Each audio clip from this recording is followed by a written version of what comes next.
Anda masih bersama kami di Newsroom. Saya ke Pak Sarman terlebih dahulu. Kembali Pak, tadi sempat dikatakan juga antara bisa memenuhi kebutuhan yang lain begitu ya. Ini Kementan kemarin juga mengalokasikan dana 220 miliar ini untuk kembangkan kawasan bawang putih seluas 5.453 hektar yang tersebar di 16 provinsi begitu Pak ya. Dan kebutuhan saat kita ini adalah saat ini 85.000 ton per tahun, yang sementara kebutuhan nasional itu adalah 560 dan 850.000 ton per tahun. Apakah nanti itu akan membantu?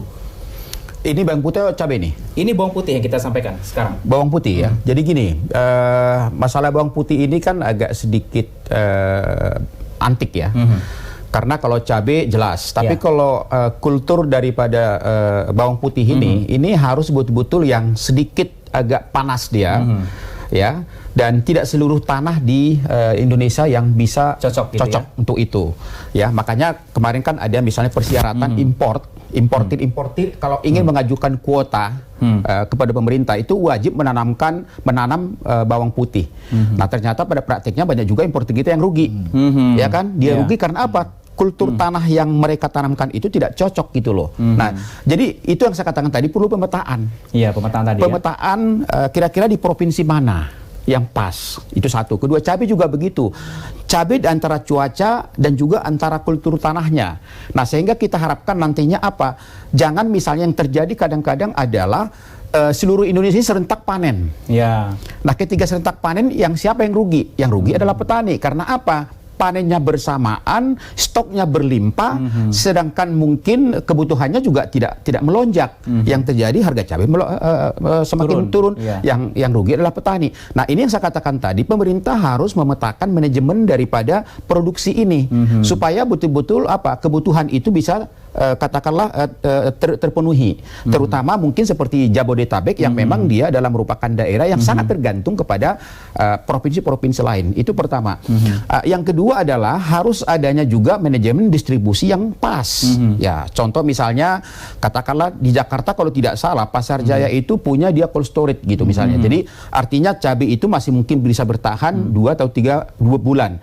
Ya kan, menunggu yang baru gitu kan. Tapi bagaimana dengan katakanlah mungkin dengan daerah-daerah yang lain, apakah memiliki hal yang sama gitu kan. Jadi itu memang harus dipetakan oleh pemerintah. Seharusnya pemerintah dengan pengalaman-pengalaman yang masa lalu ya, masalah-masalah seperti ini seharusnya bisa mengantisipasi. Apalagi masalah cabai ini sebenarnya mulai Oktober tahun yang lalu ini udah mulai sebenarnya gejala-gejala itu sudah ada, sudah terlihat. Seharusnya udah bisa mengantisipasi ya, gitu. Tapi ya kita lihat prakteknya seperti saat ini harga cabai itu makin pedas terus gitu loh. Makin pedas, harganya juga makin pedas. Betul. Ya. Padahal kita tahu kan bahwa cabai ini kan merupakan salah satu juga konsumsi daripada masyarakat kita.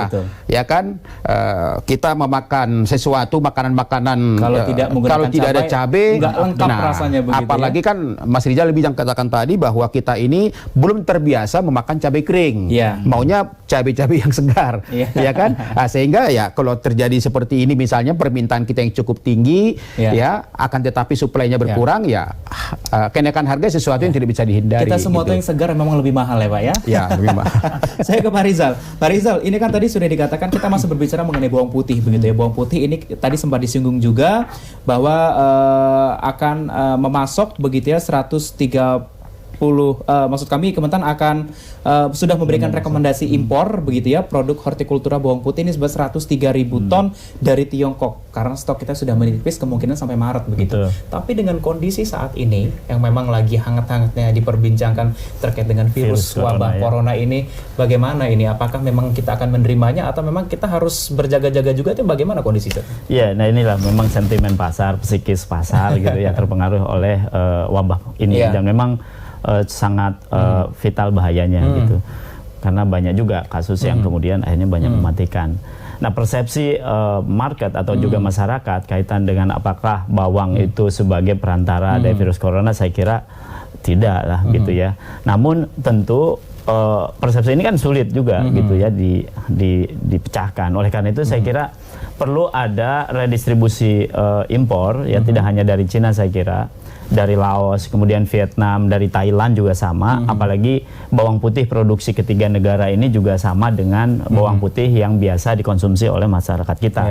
Saya kira ini penting gitu ya, jangan hanya dari satu negara saja gitu ya, dari Cina. Apalagi sekarang Cina sedang bermasalah kaitan dengan itu.